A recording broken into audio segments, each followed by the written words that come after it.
And here we go. Joey, what episode is it? It's 33, Oh, hey. 34. Because I missed one, right?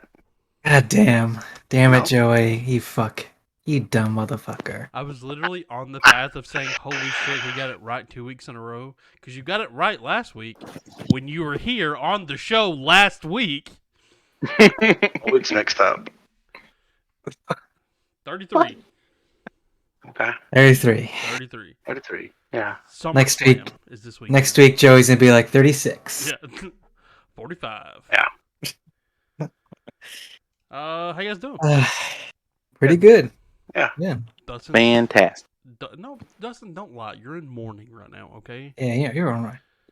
Your life's in shambles right now. Everyone else around not everyone.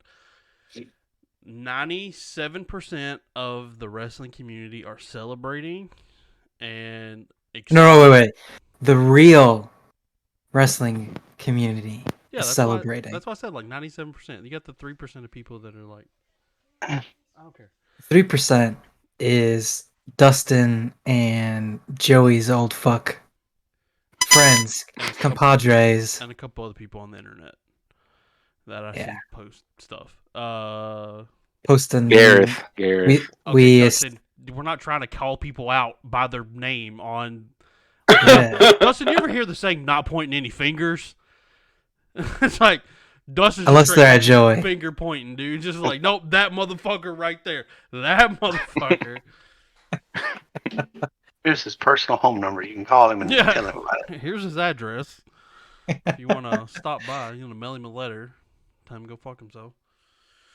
So we're going to talk about the old fuck, right? And we're not talking about Joey this time. Correct. We're talking about the other old fuck. Correct. That decided to break the news after we fucking start talking about bullshit last week. Yeah, all this shit we talked about last week, and then it happened, literally the next day, I think? Yeah. That next morning. Yeah, the next morning. Yeah. If people don't know what we're talking about, Vincent Kennedy McMahon has retired from whatever the fuck he did at... Retired. Yeah. Retired. He retired from fucking up professional wrestling. No, he already fucked it up. He's taking a step away from sports entertainment. True. Different. There's a difference here. Yeah, like I said, announced maybe 12 to 16 hours after we recorded and posted an episode. It's like, hey, here's massive wrestling news that you guys could have talked about. Haven't had shit to talk about for the past 2 weeks. This guy's like, now I have good stuff to talk about. He's like, hey, I got you guys. Yeah, I mean, hopefully. SummerSlam still looks kind of like a shit show. Well, it'll take a little bit. So you know. But yeah, what are you guys' thoughts? How you guys feel about Vince retiring? I know Dustin said. I'll let Joey get on his soapbox real quick for it. Yeah, I'm gonna start watching wrestling again. More often. Welcome back. This is what I've been waiting on. So here's the thing, though, right? So it's like, Vince says he retires. He's, they're doing the transition period where he's supposed to offload his duties, which he's probably already offloaded a lot of loads in the past. Oof. But Joey's like, that's a good joke. That's a good fucking joke. Joey's like, fuck, I wish I had thought of that one. No, if I'd have said it, y'all be like, okay, we gotta go back and delete that. Okay, edit that out. Right. Take it out in post. That's funny. So, yeah, I just feel like, okay, so we all know there's going to take some time, right? It's not going to be instantaneously change. That's just going to happen overnight. I think, we'll talk a little bit later about it, but Raw this week, it seemed you can see the change in the plans of actions in motion starting to take some type of form.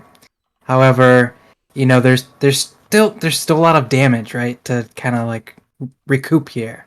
We can't just be like flipping switches here. Like that's not how this program is gonna work. Most of Raw was already written that Thursday by Vince, so right. And I think they're even saying that SummerSlam, they're keeping the same original plans that Vince already put in place.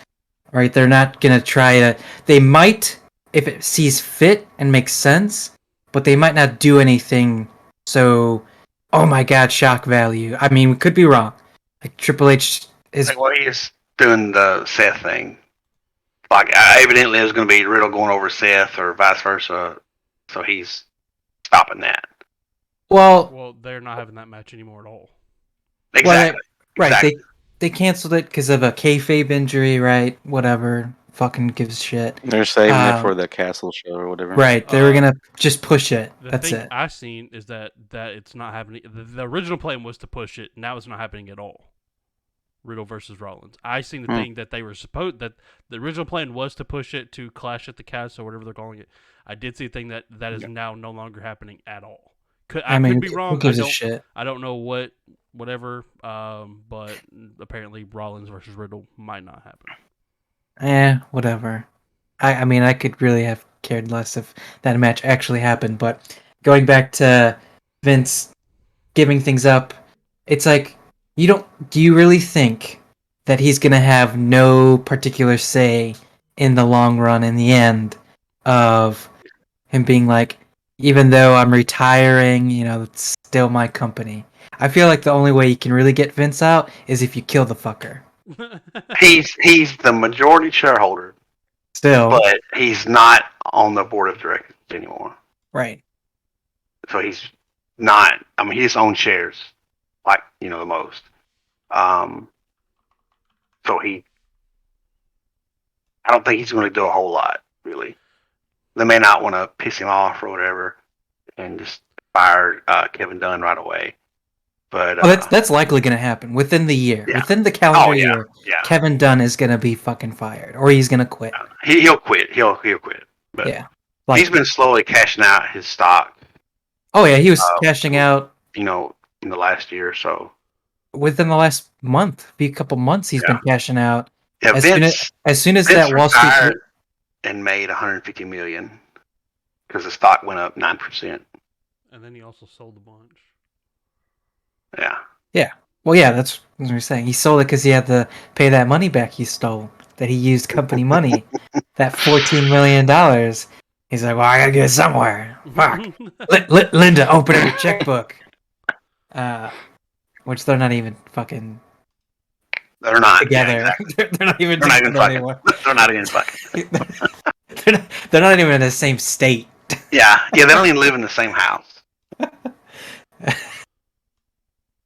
But there is no word that they had divorced, but if she did, she'd probably take him for like fucking everything, basically. So he's like, I gotta cash this stock. Sell this stock so I can get some money, some cushion. Hide it from the bitch. But ever since the news broke, a lot of people have been talking a lot more, right? So people have gone to say, the last time that Shane came back and pretty much fucked everything, Vince had went on to say, he's like, when they let him go or slightly released him, he's like, I would never bring Shane back ever again. He would never see a company pop again. Right, yeah.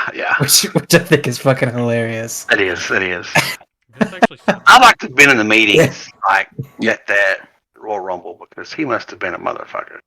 Oh, I'm sure. Well, first, he's a McMahon, so he's gonna say one thing and then fucking do the total fucking opposite later on, 5 minutes later. So, for Shane to accumulate all that heat in a matter of fucking minutes was hilarious, and Vince was even very unhappy, but Vince is always unhappy, so who gives a shit? There was, let's see, the talks with Triple H assuming all responsibilities related to creative. So yeah, he's going to be doing everything, writing everything, but going to a point that we've had in our chat, there could be speculation of splitting creative between the two brands, where Triple H could do Raw, and hey, fuck, if we get Heyman to do fucking SmackDown again, that's going to be awesome, because then all of the Paul Heyman guys are going to get some love finally again. So, but they haven't made any decisions on that yet. I still think we are going to see how things go at SummerSlam is, I think, the first step. Because that's going to be finally the changing of the guard, essentially, is after SummerSlam, and then kind of hopefully within the next few premium live events that we'll finally see that we could probably start seeing a Hunter's vision of what he wants the roster to be. But, I mean, again, that's just, it's a time to wait and see. Obviously, none of us have been happy with how things have turned out. So, I read that Stephanie and Paul Heyman get along pretty well now. Yeah, so it's very likely that he's going to have some kind of booking duties somewhere. I mean, that's probably the best move to do. Which, and I mean, I would say that is you're not gonna have a lot of change until you get rid of the Vince yes men, as they call them. Because I mean, if they're still in there, they're still gonna probably. I mean, they were yes men for a reason to Vince, so they're probably just gonna still fit his. That Johnny Ace, he's gone. Oh yeah, they're gonna. Well, so Triple H came back to his original duty, which was talent relations. So Johnny Ace got fucking cut immediately. We all knew and we all speculated Johnny Ace was going to be the fall guy for a lot of this bullshit, and it seems like that happens to be the case. It's going to be very interesting going forward because I feel like Johnny Ace and Mark Carrano they know all of the secrets, all the skeletons in the closet. So if they ever want to be like, well, I want to come back, and they're like, nah, fuck you, it would be very interesting to see if they start squealing like a pig. Give them an NDA and a nice severance and be done with it. Or just murder them, I don't know. Yeah. Hey, you know what I mean? Well, Linda is in politics. She might have ripped off from Hillary Clinton, so... they're best friends.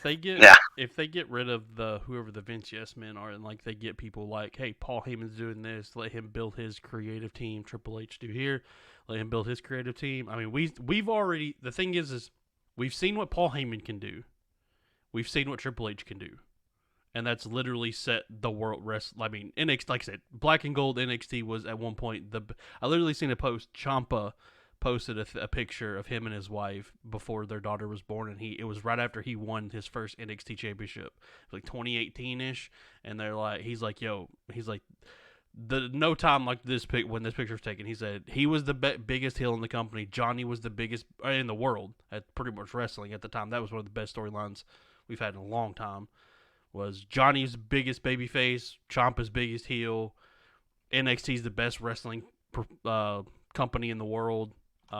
So we know what Triple H can do. So now he gets more toys to play with. The NXT was so good that less than half. Like before, you don't go back and watch old Raws. Not, some, but not. But NXT, you go back. Yeah. Towards to that era and just watch them all because they were that good. I mean, you gotta think that's when we had the Revival versus everyone. Revival. Yeah. I think they were the first 2-time NXT Tag Team Champions. The Revival. I believe so. Yes, I believe that is the case. I mean, they had a lot of good rivalries for the main NXT Championship as well. Yeah. Even though some of those midway through, right before Adam Cole joined, I feel like that NXT Championship didn't have. It was bounced around a lot. Like all the champions that had that title were good, but they bounced that one around for a little bit. The NXT Championship. I said before Adam Cole joined, that middle portion of a couple year period where they bounced that title around. They bounced it around Drew McIntyre, Andrade, Bobby Roode, Aleister Black. Trying to think. They were getting called up quick. It was like Triple H, you got them for 2 months, and they're coming up. Yeah, they're like okay, Triple H, make him a star for like a couple months, right? Let them be champion, and then we're gonna call him up and see what we can do with them, and then do absolutely fucking nothing. Yeah, exactly. That's you're doing though, Dustin, jackass. Yeah. Yeah. So I mean, Dustin's gonna be on the hot seat soon, I'm sure. So I mean, I'm curious to see. Obviously, curious to see how things are going to go with Raw. I'm curious to see how things are going to go with SmackDown. I'm curious to see how things are going to go with NXT. Like, does Triple H still have any say over NXT and what's going to happen there? I think he left all of that to Shawn Michaels, NXT. I think. Yeah, he's is he booking or is he training? Booking everything. Yeah, he's doing all of the production. I think I wouldn't say NXT is a lost cause now. I mean, well, it kind of is. But I think they really do want to take that approach of it being a true developmental program. I mean, it's fine. Not only that, I think because if we can get rid of Vince's mentality and get back to Triple H's mentality on like indie wrestlers, things could get better, because that's what Triple H was doing. He was bringing in these big name people. I mean, even when you had like things like the Cruiserweight Classic and you didn't have people that stayed, but you had people like Kota Ibushi being in a WWE ring for 1-2 matches, whatever he was there, things like that. I mean, I feel like you can do those one-off type of scenarios, like a big tournament. The reason why I don't want... Here's the reason NXT shouldn't go back. They should keep it as it is, because yes, it's nice to build your stars. That's what everyone should be doing, or build the future. NXT gives them that platform to get those reps in, essentially, in front of a crowd, in front of a camera. Like you said, TV, do promos. So I think we leave it as is. Going back to an indie wrestler approach, they can still totally do that. But if they've been established, they can just go to the main roster, right? You don't have to force feed them through this NXT program or the Performance Center. So I think it's been in the mindset as soon as Triple H lost his NXT that he was never gonna be able to revitalize to what he used to have it be.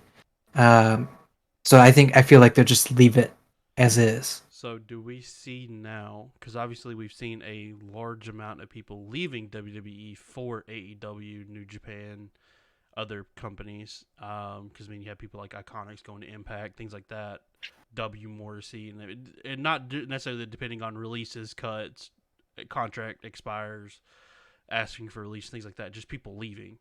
Do we now see a bigger influx? Because I mean, as far we could name a list of people that's left WWE to go to a different company, but from going from a different company into WWE recently, not a lot. I mean, we got Cody and that's it. Yeah, that's it. So do we see a bigger influx of those things happening now that Vince is gone? I think so. But here's the thing: these things have to wait. You gotta see 6 months down the line if things are actually changed.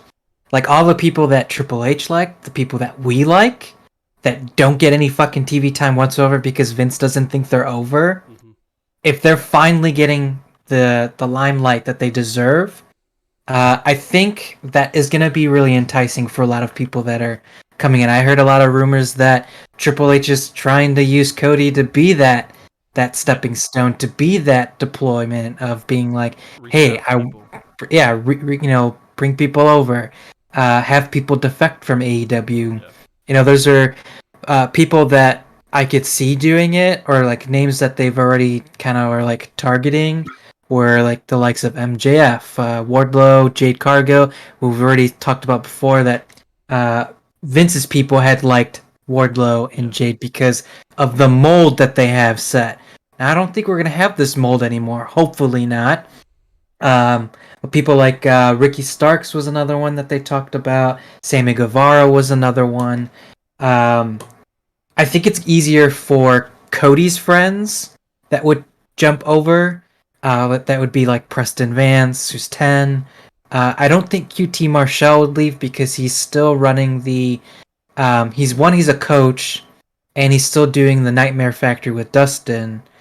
and I think he kind of knows his role within the company, so I feel like he wouldn't leave. Ricky Starks is a wild card, I would say. Yeah. Yeah. Because of what happened on Dynamite yesterday, which we'll talk about later. I think I wouldn't say he would defect. MJF though, I can see Fucking up in the air, dude. I can really see TV 14 now. Yes, I can really see it now. I didn't think of that. Yeah. Yeah, more so because of the TV 14 rating, because Triple H and Stephanie are in charge. Bro, give MJF some Paul Heyman writing. I mean, that would be really good. The idea that I have for MJF could happen. I think he could, if he doesn't show back up. All right, let's say Punk has to be ready for All Out. Punk has to beat Jon Moxley at All Out. If MJF doesn't show up after All Out to be the next champion, it's safe to say that I would think MJF would be ready to just leave. Yeah. Essentially. Yeah, that's fair. So that's the problem with MJF is because you don't know, like between his promos, the things that came out, you don't know what's kayfabe, you don't know what's work, you don't know like what's legit, what he's actually upset about. Right. Like, the whole thing could be a work, and they've just negotiated a contract, months ago, and waiting to come back. Anything. Yeah, they easily could. Secret, Most of the time, if you see it on TV, it's work. Most of the time. Is that what job was on TV? I was gonna say, is that what Brett told me? I said most of the time. I like how all of our minds went to the exact same place. Joe, you say something Bret Hart says different. Most of the time. But yeah, I mean, there's already gone on a record that said people that have left, if this would have happened sooner, there is a higher probability of them staying. Adam Cole is signed through 2027. Yep. And Aleister Black through 2025. Saw that today. Yes. Yeah. Plug for WWE. That was the thing. Go ahead. I did see that WWE also reached out. Someone from WWE, I don't know who, have reached out to Sasha and Naomi to hopefully bring them back now that Vince is gone. So we'll see. Yeah, they want to reconcile. Yeah. Which, I mean, duh. Like, at that point, like, why the fuck would you not? Yeah. And I think that's why they were kind of like holding off of being like, well, we haven't released them yet because all of these plans, I wouldn't say all these plans were in motion already. It's just, they're like, wait. I mean, it also, here's the thing. Like, we can all say is like, oh, there could be more de factos, people trading brands and jumping ship and whatever. It was funny because Joey brought up their contracts. Tony was on Busted Open Radio, and that's what he was talking about. It's like, it's funny how people can already be like, oh my god, things are going to be so much better. Things just don't happen and change overnight. Like, people can't just like leave and just go and do whatever they please, right? It's, there are things you have to wait, and that's the thing. Honestly, I'm more excited, and the things I want to pay attention to more are not who's leaving New Japan, who's leaving Impact, who's leaving AEW to go back to WWE or go to WWE in the first place. I'm more interested in seeing things like what happens with Ciampa, what happens with Finn Balor. Finn Balor's the big one that I'm very curious to see what happens with Finn Balor. Because I seen somebody post, actually there's a post that I seen, like a meme or something that posted, said that if you see something good with Finn Balor in the next 3 to 6 months, we know what happened. Well, also Ricochet, he might get to. Like I said, there's I feel like there's more people in WWE now. Kevin Owens. Oh, Kevin Owens is a big one. That's one. Yes, your I mean, and you have your people that are technically on top. Like Seth Rollins is a Triple H guy, so he's already technically on top, been on top. He's you can't.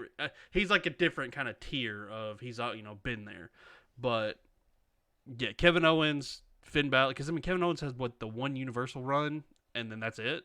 Yep. And he also had a match with Stone Cold at WrestleMania. I mean, yes, that's true. Shut up, Joey. I mean, that's the thing, you know. Yeah, I mean that's true, but I mean other than like title runs, yeah, Roman didn't get that, but Roman's also has had the Universal title for damn near 2 years now, I think. Yeah. On top of having the WWE, which is one thing Triple H somebody should fix now, is to find out how to get one of those titles off of Roman. Triple H is gonna do it. That could happen. I've seen another idea that I don't like at all. This guy on TikTok that gives wrestling opinion things was speaking, kind of leading. Was it Joey? SummerSlam conversation? No, kind of leading SummerSlam conversation or whatever. We'll get there in a bit. We do picks later, but he said that it's kind of talking about Roman, how he wants the match to end. The Roman Brock Lesnar. Goldberg. Don't you fucking say it. Goldberg. Yeah. Don't want you to. The Roman Brock Lesnar match to end is based. You know how you have those. This isn't my idea. Just throwing it out there. This isn't my idea. This is something I heard. I just want to see what your guys' opinions are. So at the top of the stage where the electrical equipment is, like, oh my god, Yeah. and then I think I've seen this. whatever, everything blows up. Brock tries to F5 Roman into it. Roman slips out. Superman punch, spears him through the equipment. So they're both on the floor, out of it completely. Theory comes out, cashes his money in the bank in, says he's making it a triple threat match, and then just stands on the stage while the referee counts to 10. He's the last man standing. He takes the titles. If that happens, I will cancel my Peacock subscription on the spot. Joey, where are the razor blades? So, that would be awful. just, fucking. Dude, I mean, the stuff that's happened just this week alone, like just the few things that happened where Roman's saying, "Oh, Daddy's not home anymore," and then all the memes coming out of Theory just getting completely demolished because everybody knows that was Vince's guy. Him just getting the shit beat out of him is just great. It's funny. And plus, he still has that thing with like Dolph and shit going on too. So I have no idea what you're talking about. I haven't watched Raw. I mean, I think Theory is going to fall under the category of failed cash-ins. I don't think. Yeah, I think so too. He's got 0 star power whatsoever to do anything. Yeah. With that championship, so. I mean, he could hold it, but unless that would be the way for them to try and split the titles. Yeah, that's the. Like he'd be stupid enough to be like, well, I'm cashing in on the WWE Championship and not the undisputed Universal Championship. Yeah. Like he'd be that stupid to like fuck that up, and that would be how they would split the belts. And then he takes the WWE Championship. God damn it! Watch that fucking happen now. He takes the WWE Championship back to Raw, and then Finn Balor takes it from him. He runs into Judgment Day. Finn Balor takes it from him. Easy peasy. Speaking of Judgment Day, Dominic has a new poppy, and it's Rhea Ripley. Just throwing out there. She came back and made him look like a little bitch. So that was pretty funny. She drug him around like Dustin does his sex doll. Oh, so he pulls him by the mullet too? Yeah, just I switch out the wigs and shit, Gotta keep things fresh. Yeah, so we had Rhea return, Roman's promo to Theory, which was fucking fire. That was pretty fucking hilarious. Look around. He's like, Daddy's not home anymore. Daddy's not here anymore. Good pop from the crowd on that one. Bliss wants into the title picture again. I think she's over all the bullshit. I think finally we can start having actual female matches and programs where they actually are fucking actually decent. It's no longer all about Becky. Get a little Asuka thrown in there too. Asuka, Alexa Bliss, Bianca. Come on, let's do it. Let's start fucking making shit happen. I got 2 weeks in a row. Got to keep it going. We need some Bailey back in there. Yep, but I feel like if Bailey comes back, she's gonna go back to SmackDown maybe. Take Get the title Bailey off thrown of up there. Liv. Let's fucking Yep. go. Yep. Ronda retires with Vince. Let's fucking do it. Let's see. Rey Mysterio celebrated his 20th anniversary in WWE. Hey, congrats. Cool. Yep, it's awesome. I think probably the greatest luchador of all time. So kudos to him. And that's a Speculation. lot from AJ. Like, you should know the fucking people he knows about, like people we've never heard of. Let's see. Edge. I feel like Edge was supposed to come back at Madison Square Garden. That was the speculation that they were gonna have him travel to MSG, probably be involved with this Judgment Day Mysterio storyline. It wasn't this week. Maybe it'll be SummerSlam. Maybe he comes back SummerSlam. That's also something that we have to keep in mind, that Edge could potentially come back. That's a no disqualification match, and he has a relationship with Ray. Yeah, that's probably happening. Yeah, so that's gonna be another fucking one of those promos Monday. Yes. He had another video package. I missed what it was. It was something completely different this time again. So, basically. Yes. Yeah. I mean, all of them they were pretty blatant, even though they were like creepy and cool, and they're like, Bray Wyatt. But it was like fucking everything screams Edge in your face, and if you can't fucking see it, you're a fucking retard. Sorry. Let's see. NXT. Let's see. What did I have? I was gonna say, I mean, obviously she was Alundra Blaze in WWE, but she was Medusa in WCW, and that's where she tosses the women's title into the trash. This time, she brings the trash can to NXT and tells Roxanne Perez to take the title that Cora Jade threw in the trash can last week out of the trash can, because these titles mean something. Bitch, they don't mean jack shit. What are you talking about? Next week, they're having a fatal 4-way elimination match to crown the new NXT Women's Tag Team Champions. I feel like what they should just do, if they really want to keep this shit around, is yes, but get rid of the main rosters and just make, if they're a female tag team in the main roster, challenge throughout all the brands. Just fucking do it that way. Yeah. Didn't they? There should only be like one set. Didn't they technically start that? And like it was like the women's tag team champions were like they traveled. I can't remember who it was, but I mean they were on NXT. Nikki and I want to say Sasha was involved. I think it was Sasha and Bailey that were doing it. Yeah, I thought it was Bailey. I knew Sasha was involved, but I couldn't remember if it was Bailey or not. And they were gone NXT as the women's tag team championship, tag team champions. They saying, "Hey, who wants whatever?" I don't know. That's weird. Yeah, I think that's what they should do. If they really want to fucking keep this beating the dead horse, like just do it that way. Like just make it one set, let them fucking travel, and then be done with it. Because you had Toxic Extraction, who's looking to be a 3-time tag champ. Katana Chance, who's Casey Catanzaro before, and Kaden Carter, who are a legit tag team, are in this opportunity. Have this opportunity, and then it was Ivy Nile and whatever relationship she's got with Tatum Paxley, I think it is. Like they've kind of got like this. I have no idea who either of those people you just named are. Frenemies type of thing. I don't know. They're fucking. It's like a weird relationship. It's an oddball couple, basically, what it is. And then these two chicks that we barely see ever on TV. So it's like, well, slim pickings there. Nice knowing you. Really, that's the only outcome from NXT that anyone would give a shit about. Apparently, this is what they always do. They've been doing this for the last couple years.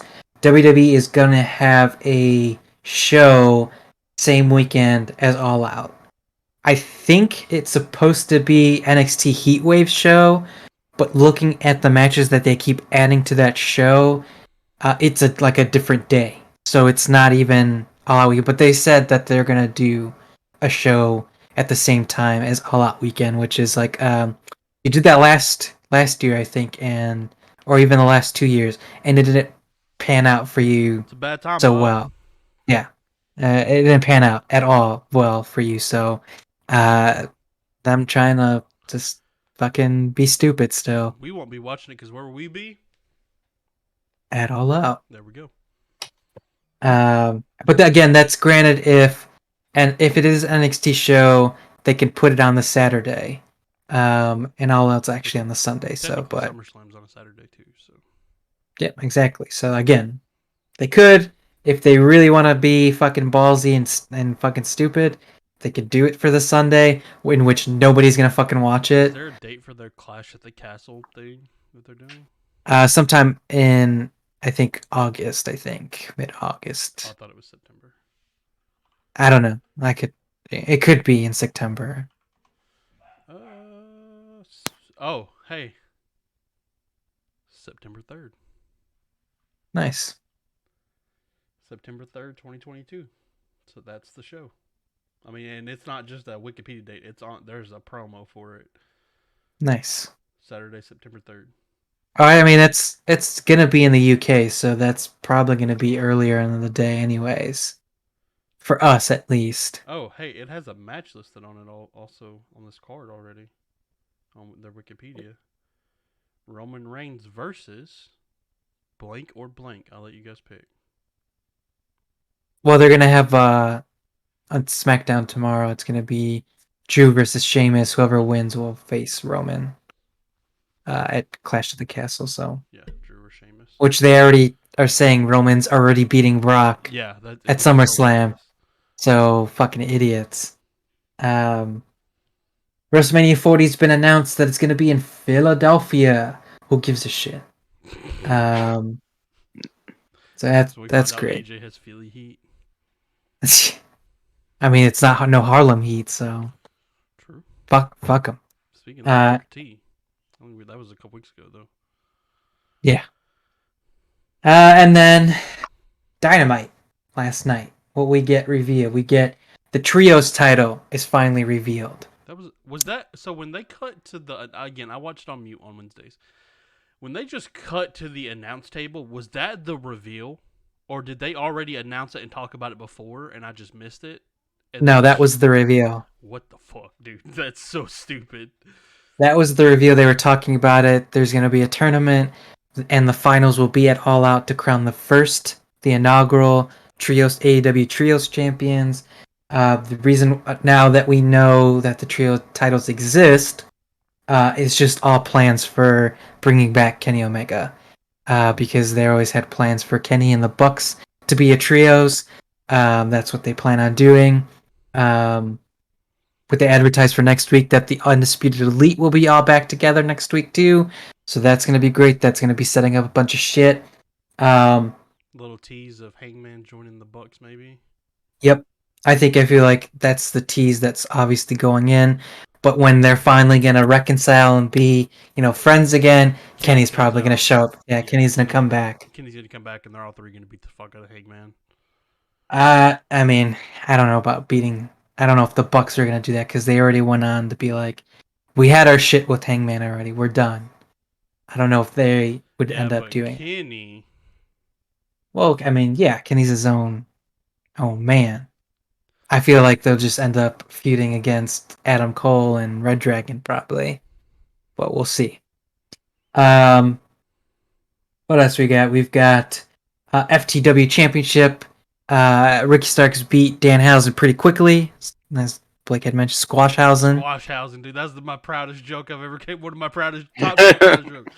Bro, I see that. I was like, because I was again watching a mute, and I was watching that, and I was like, wait, did that really just end that fucking fast, dude? Holy shit. It was like that. I did not expect that. It would have been pretty great and funny if actually Danhausen won, because he's the complete opposite of the FTW motto. and I think it would just make for fun TV. But then Starks was like, nah, he's like, I still got all the juice in the tank, so let's do this another one.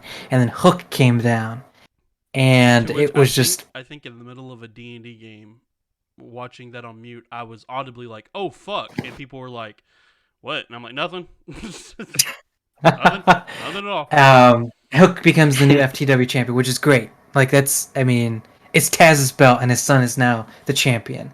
Not only that, I mean, going back, it's funny because Dynamite probably put on the worst main event last week up, and this week it just how 180 it is because they put over all of like their next top stars basically. Ricky Starks puts over Hook, but then delivers a fantastic babyface promo. He's like, it should have been my time last year, not this last month. He's like, everyone keeps saying it's bad timing. He's like, but nah. He's like, screw that. He's like, I want it to be my time. He was able to be FTW champion. He put that title on his back and actually made it mean something. And he did a fantastic job as a heel, making that title relevant and giving a purpose. And now he's finally a babyface and looks on to bigger and better things. And then Powerhouse Hobbs turns on him. Smoked that dude. He Holy hit him shit! So fucking hard. Yeah. And Fucking Joey would end up in 2 weeks later. Yeah. Is how fucking hard he hit that him. was not, and the spine buster after wasn't very clean either. Like, it was a little Nah. too, but that fucking first initial hit, he smoked that dude. Yeah. So obviously, I mean, Team Taz has never been a Team Taz. Yeah. I feel like in such a long time. Because I unmuted for that part because I listened to part of Ricky's promo. Yeah. And then he's fucking Hobbs smoked him, and Taz was like, just apparently completely. So it's I'm interested to see how they do that. Like, Right. Is Hobbs leaving Team Taz? Is Ricky leaving Team Taz? Right. So it's like, is Taz and his crew baby faces, or are they still heels with Hobbs? And well, I mean, Hook is just over. Like, he's not heel or face. He doesn't say anything to begin with. And then yeah, we know Ricky Starks is babyface, so we'll see if Taz is in his corner or Hobbs is taking his own direction. I felt like we got a little bit of what Orange Cassidy's been doing, where he's starting to emote more in the ring. I noticed Hook was doing that some last night too. Yeah. So we've got what else we got? Other stars that were put over. I mean, Starks putting over Jungle Boy with the promo against Christian. He's finally trying to come out of a shell because he doesn't like doing promos. But bitch, if you're gonna fucking be a top star, you gotta fucking know how to. He mouthed the word "fuck" off of mic like 34 times. Yeah, it was pretty fucking funny. Sammy and Dante had a really good match. I mean, I know how much we all hate Sammy Guevara and Ty Conte for just like their presentation right now, but they put on a pretty damn good match. I was like, if fucking Sammy loses to Dante, I feel like that would just be for like Sammy to be like, well, I'm fucking leaving, so I don't give a shit. So we had that. Moxley and Roosh had a really good fucking match. That shit was awesome. Roosh is such a top tier talent. Giving opportunity for this title match was really good. Brian Danielson putting over Daniel Garcia. Even though Danielson was protected, he was protected throughout that entire match, right? He's like, oh, well, Danielson's been coming back from like these head injuries and whatever. And then they took the DDT on the fucking concrete, which was fucking brutal. And then Hager was fucking pulling on his leg at the end of the match. So, like, they protected Danielson, but with Daniel Garcia getting the actual fucking win is just huge. Like, Daniel Garcia is a star too. It's like, I just say, it's like, we can all talk about WWE trying to poach talent from AEW, let's say, but AEW just show you how they can build their future stars going forward as well. So it's just like, okay, it just showed from last night. Just shows the actual talent wrestlers have. Yeah, Thunder Rosa defending against Mia Yamashita. I gotta correct you. Daniel Garcia is a sports entertainer. True, that's true. You're right there. Also, I think a big part you missed, I thought you were going to hit, Moxley versus Lionheart, Chris Jericho. Yeah, I was just about to bring that up. Okay. Yeah, so Moxley, after he won, Jericho came out, and we're all like, what the fuck are you, like, what the fuck do you want? Like, this doesn't make any sense. You've been saying that you want a title shot, yeah. But finally, after 2.5 years at Revolution in which Moxley beat Jericho for the title, Jericho's finally getting his rematch, essentially, which is cool. But Moxley's like, I don't want this sport entertainment shit. He's like, I don't want this Painmaker, Le Champion, Demo God, whatever fucking gimmick of the week that you have. He's like, I want the old fucking wrestler. I want the Lionheart. So I think that's gonna be pretty dope. There was a tweet that went out too that Chris Jericho responded to about what entrance music he's going to use for Lionheart Chris Jericho, and somebody had a list of like 11 songs, and somebody he did quote tweet him and be like, "Oh yeah, it's gonna be one of these," and he just didn't say which one. Nice. So. That's gonna be pretty cool. But yeah, they have continuation for Fight for the Fallen tomorrow. Show's kind of whatever. The only thing that really had interest is in a backstage segment with Lethal and Sanjay and Satnam Singh against the Best Friends. They're gonna have a match on Rampage, and Sanjay Dutt says he's actually gonna wrestle. So I'm actually intrigued to see if he's actually going to wrestle, or he's just gonna be like the joke character and not actually fight. One thing we didn't mention, but this past weekend we had Ring of Honor's pay-per-view, Death Before Dishonor, which was actually a really fucking good show. Let's see, you're gonna run through FTR retained in a banger of a fucking match. If no one saw this one and no one saw the first match, fuck, they need to go and watch that shit because that shit was hot. Roosh and Dragon Lee brothers fighting. That was a really good match. Really, all of them were stellar matches. I mean, Mercedes Martinez and Serena Deeb.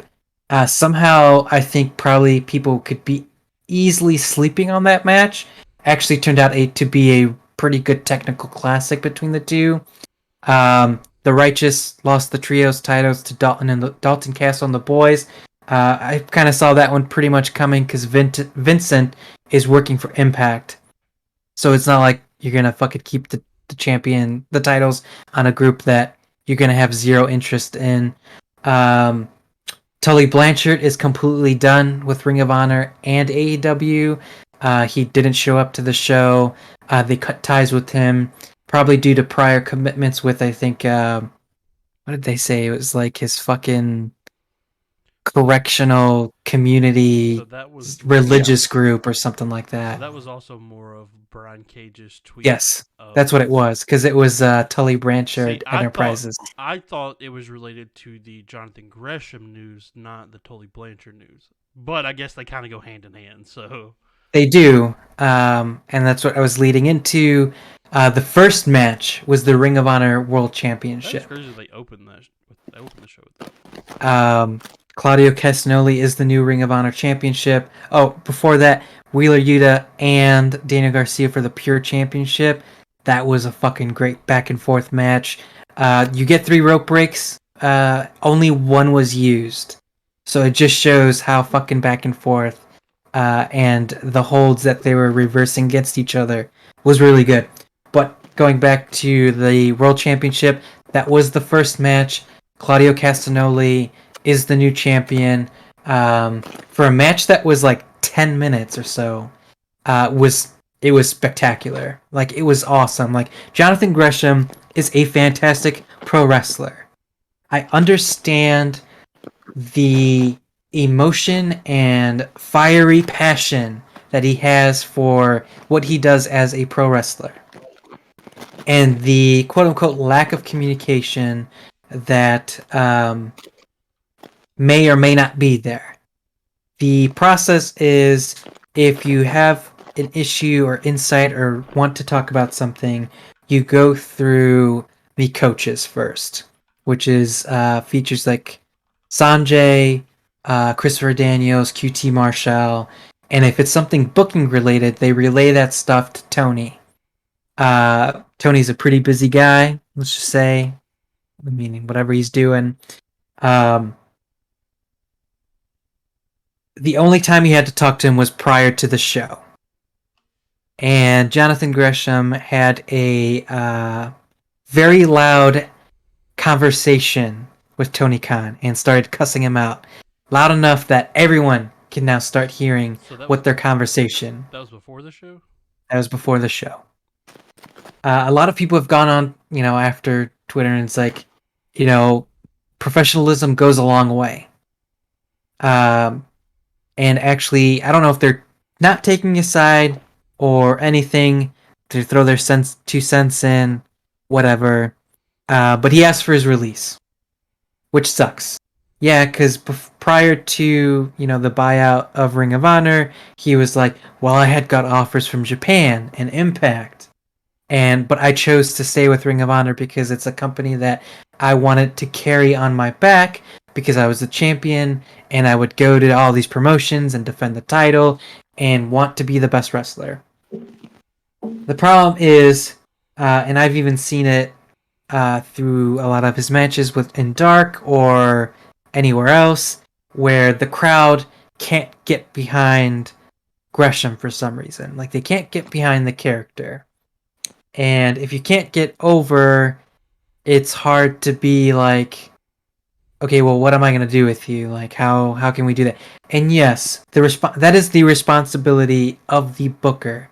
So Tony is responsible to be like, well, how can I get Gresham over? Well, they just turned him heel.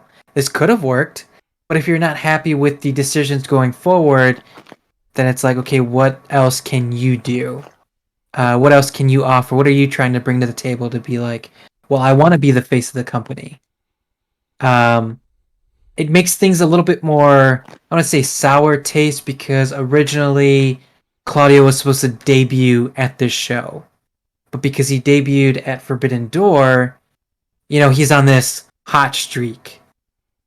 So I would say him winning the championship kind of just puts a more sour taste in, I would say, Gresham's mouth and maybe a lot of other fans' mouth as well. But yeah, he's like, well, I'm not going to do any matches for the foreseeable future. And then he deactivated his Twitter account. He also deactivated the Terminus Twitter account, which is his promotion and his company. But I mean, a lot of people are saying he's like, well, Gresham loves pro wrestling too much. He's not going to be. He's also announced for the Ric Flair show this weekend. Yes, he's also there. He has a match there. Yeah. Is he going to keep it? I would think so, because that's just how a person he is.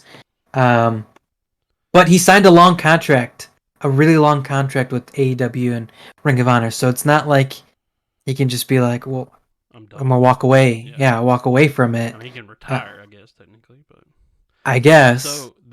So it was a really good show, really good matches. My question about it is, how did pay-per-view buys? Has that came out yet? I think so. Usually Joey looks that shit up. So Joey, tell us. I was taking a shit. I don't know. Look it up. It's like 27,000 buys. I don't know. They brought it up during the media scrum, I think, up to how many seats they sold and ticket sales, and I don't know if they did any buys, but that stuff should be out. Trying to see. It takes a little while. I mean, it's been a week. It takes longer than that. It takes a few weeks. Just the first thing I see first thing I see. Death Before Dishonor had a big jump in pay-per-view buys from April SuperCard of Honor. According to Tony Khan, during the media scrum that followed last night's show, Tony Khan revealed that the initial estimate for the show was approaching a range of 25,000 pay-per-view buys. So it isn't just an estimate. But SuperCard of Honor, wait, hold on. For comparison's sake, Dave Meltzer noted on this morning's Wrestler Observer, the SuperCard of Honor is estimated to be around 15,000 buys. Yeah, 15,000 buys, but is likely to rise by 5%. I don't even know what that means. About 20,000, yeah. So they're looking at, estimate, yeah. Yeah, so no official numbers, but yeah, an estimate of 20,000, which is still pretty good, and it's still, I think they even said the most buys that they've had for that particular Death Before Dishonor show for like the last few years. So, like, the direction for Ring of Honor and the buys obviously are going in an upward direction. They also announced during, that was the pre-medium scrum, that the Briscoes were signed to a long-term Ring of Honor contract. Again, I think when they get the final numbers for the show, it's just the next stepping stone to potentially, again, we're all waiting for the deal. What is the TV deal if Ring of Honor gets one? That's we're still waiting for. So yeah, I mean, if no one watched it, I recommend it. I recommend you guys watching it. It was a pretty damn good show.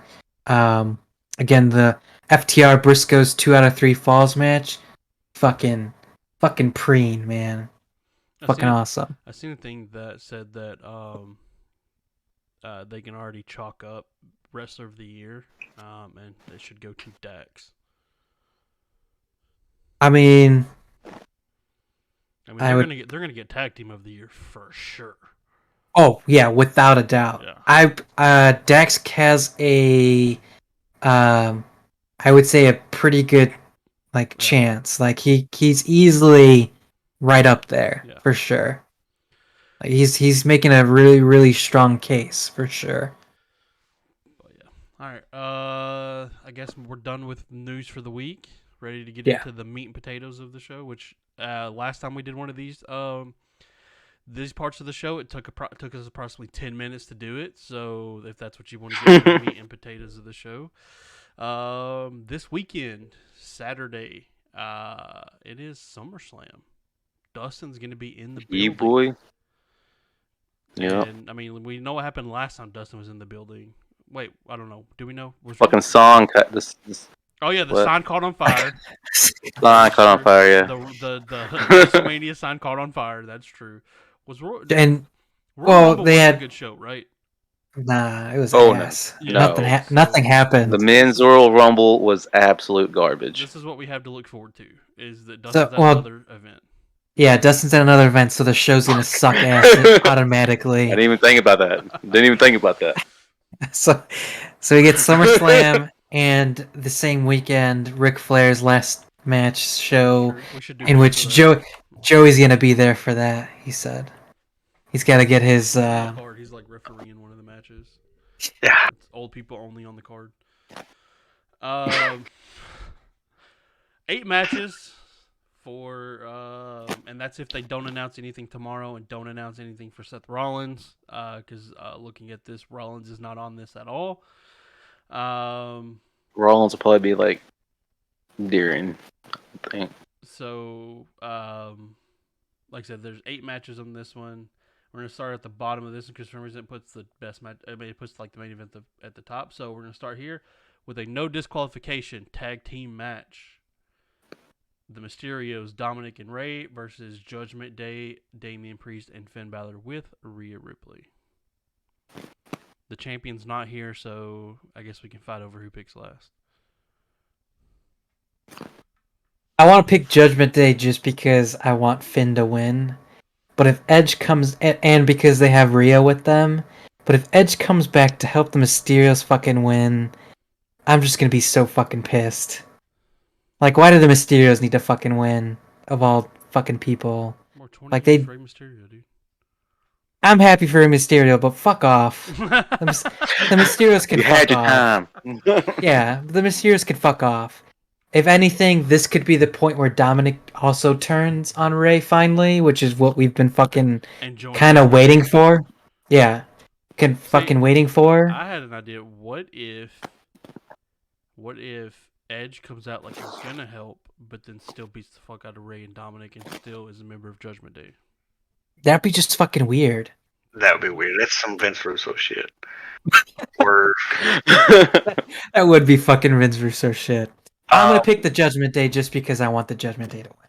Because if Edge comes out, he could attack him before the match and gets him disqualified. Oh, Gets no raised. It's a no DQ match. DQ. Oh shit. Yeah, it's a no DQ tag team match. That's what I'm saying. See, because Yeah. my initial thought is that Judgment Day's going to win, and then after the match, they'll beat the fuck out of Rey and Dominic. Then Edge comes out. But it being a no DQ match makes me kind of maybe question that a little bit. Yeah. Because if it was a straight up tag team match, I would 100% lock Judgment Day in from the beginning. No questions asked. They're going to win. They're going to beat the fuck out of Rey and Dominic. Then Edge comes back. You'll see like lights go out or something, and Edge is in the ring, attacks them as they're celebrating or something. Yeah, and we're gonna get like old Edge, like old entrance music back. You know, good stuff. Yeah. Joe, Yep. who you I mean, Judgment Day.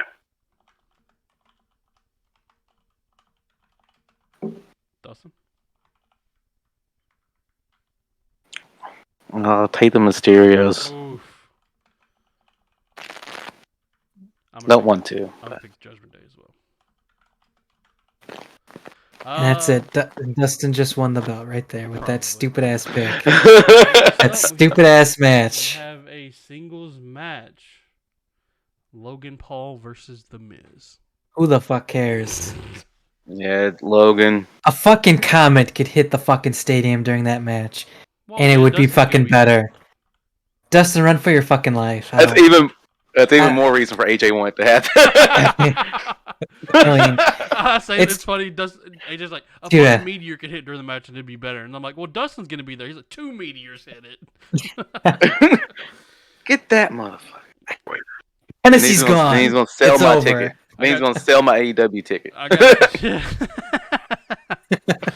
I got I Dustin gotta down. Got his See. money. I got Dustin down for Logan Paul. AJ, Yeah, Logan Paul's probably gonna win. Joey. Mm, Yeah, you can I'll Logan also Paul. take Logan Paul. Joe, you really fucking trying to think that shit? The fuck?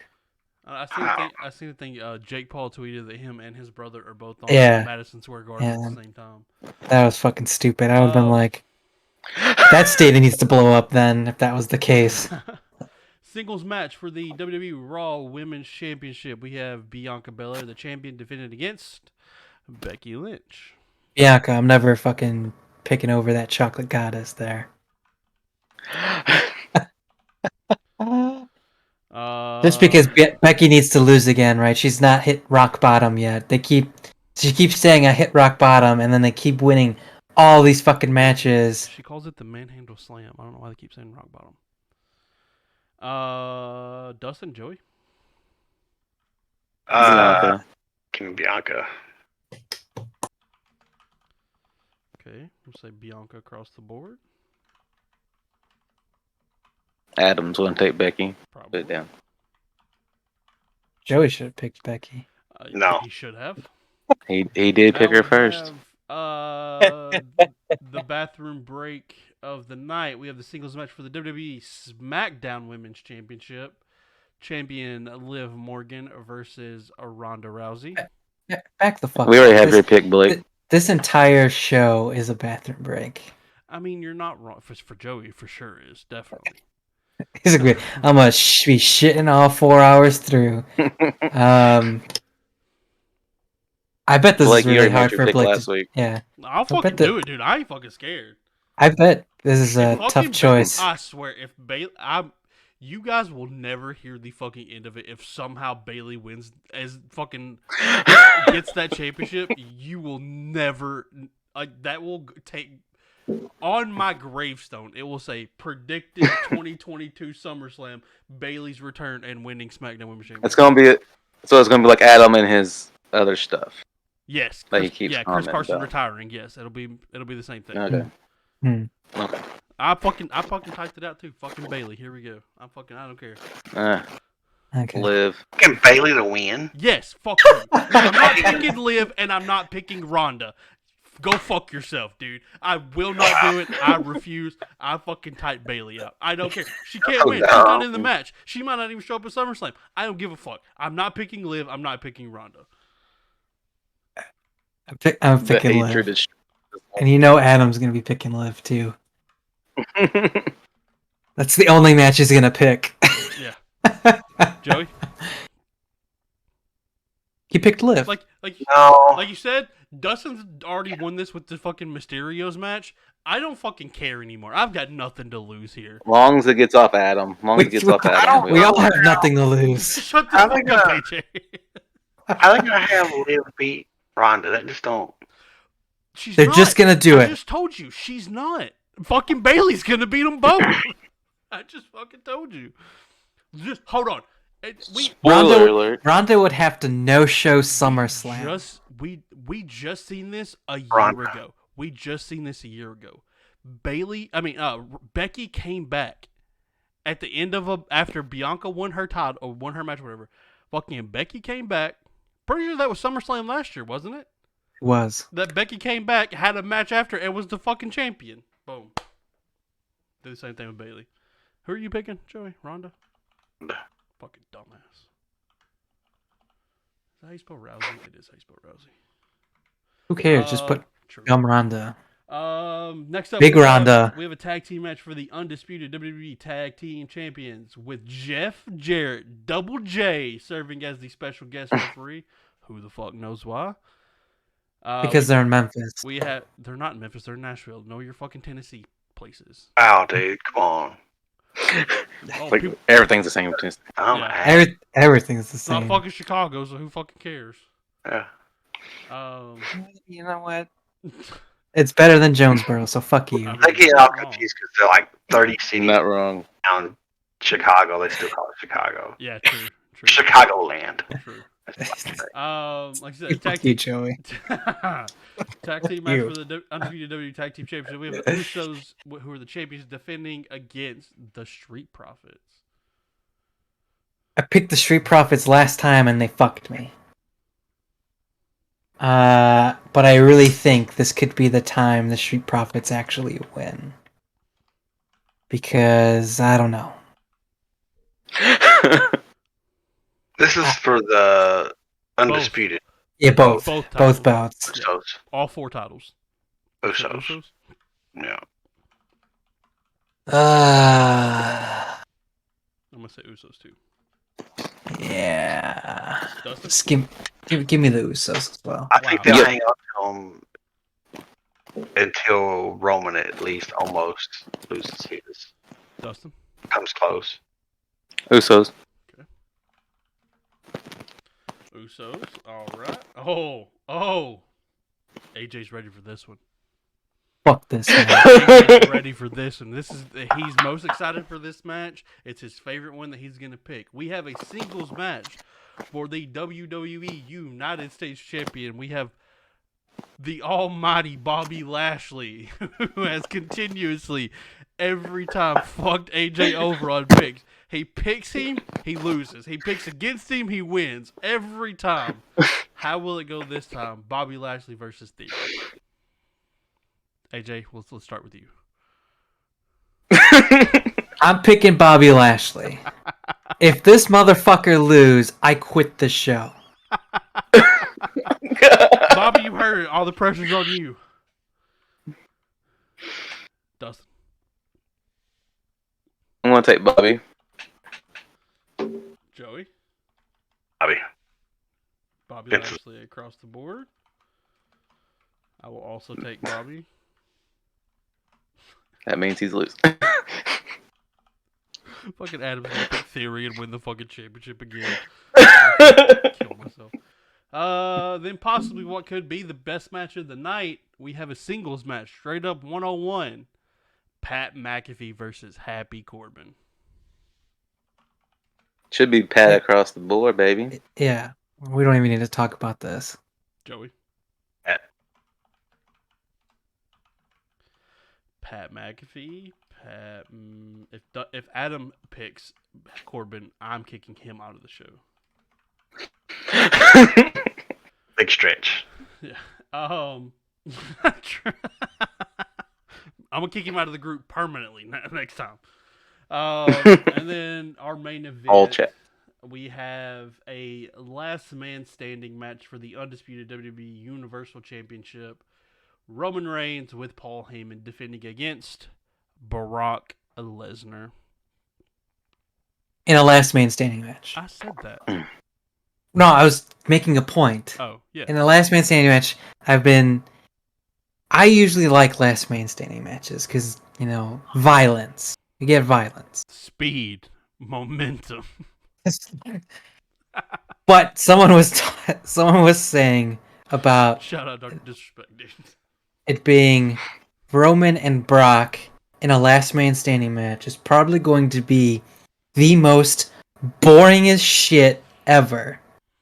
Because they're five move guys and they're gonna take the 9 count all fucking night. I could see that. It's probably gonna be the longest, boringest match ever. But Bro, they're gonna throw each other through so much stuff, though. yeah, but they're also gonna take the 9 count every fucking time. So I'm not looking forward to the match, but it's probably I'm gonna pick Roman, just because. Same. And it's gonna be quote unquote the last time they're gonna fight. Apparently, bullshit. That just means Brock is like, I quit. I'm done. Yeah. And then so we need a time for that match. Oh fuck. I don't think a couple of us can tie. Actually, I don't. It'll be hard to tie. I mean, we obviously can because somebody gets one right, somebody gets one wrong, something like that. Give me 25 minutes. Damn, you're being generous. Yeah. Dustin, what is your time? You don't get to fucking pick last again because you're not coming in here fucking prices right us fucking 9 minutes or some shit. Go fuck yourself, dude. What's your time, bitch?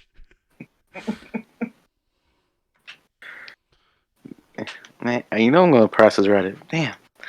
Yeah, go fuck yourself. Go fuck yourself. Yeah, fuck. I'll go 22. Cocksucker. Like 21. Do you want 21? Um. I'm gonna take 20 before you. Yeah, I'll take 20. I'll take 21. I was gonna say 17 to be honest. All right, so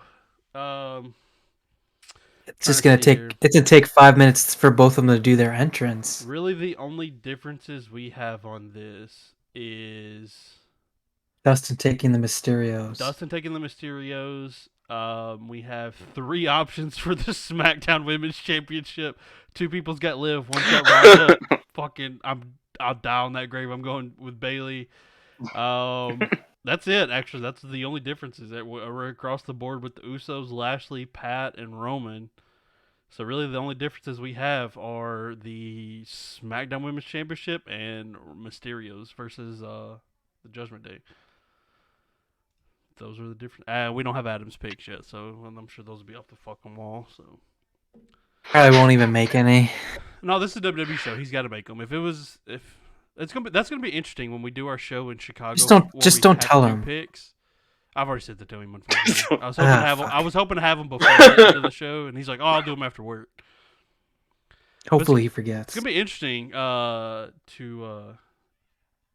in Chicago because this will be the first time that he's done AEW picks since March 6th or AEW Revolution. So this should be a good time because he hasn't done the last 2 shows, Double or Nothing or Forbidden Door. He didn't send me anything, so it should be interesting. But watching the AEW show with him is going to be like, oh, it's going to be hilarious. Sitting on the couch watching a soap opera with your mom in the summer. Like, who's this guy? Yeah. Who's this guy? What's happening here? What's the storyline? Like, yeah, like why are they fighting? Yeah, who's sleeping with who here? Right. Joey, you could be doing the same thing. True. Joey's gonna be like, hey, there's Kenny Omega. I know who he is. Mister, I haven't watched wrestling in like 40 years. I've watched more wrestling than all of y'all put together. Yeah, because you've been on the planet for like 30 years longer than us. You also lived through the Ice Age, so fuck off. Yeah, you got a fucking head start, dude. What are you talking about? You lived through the Great Depression, dude. Come on, give us a break. You were there when the first Vince McMahon started WWF. Yeah, it's like, I tell you, Senior was really good. You were there all through all of Bruno Sammartino's like 8-year title run. You were there through all of it. He was there for when Ric Flair was born. True. He was there for his born, and now he's gonna see him almost die in his last match. He wanted to do a suicide dive. Charlotte's like, cut the shit out, bitch. He's never tried to do a suicide dive when he was actually wrestling. Like, Right. What if he does it? Then it's gonna always be known as a suicide dive. For real. Literally, it's gonna be. This is literally the suicide dive. That's oof. All right, that's it for us.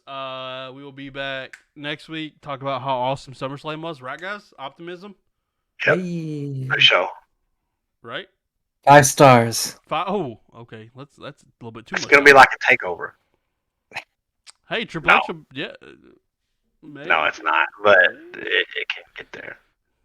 WWE Takeover SummerSlam. I like it. Yeah. So we will be back next week for how awesome SummerSlam is going to be. Leading into after this, we don't have anything else to do really until All Out, right? Believe so. Yeah. It's the climb to All Out. We're like next week we'll be a month away. Our show we do next week will be exactly 1 month till All Out. Should be exciting. What? Super excited. Super stoked. Oh yeah, you look super excited. Yeah. Joey's gonna no show the next 4 shows. Joey's gonna show up at the live thing that we do in person. Be like, hey, what's been happening, guys? What episode is it? 42? Yeah. But all right, that's it for us. We will see you guys next week. Got anything before we leave? Nah. Nope. All right, cool. Go fuck yourselves. All right, later.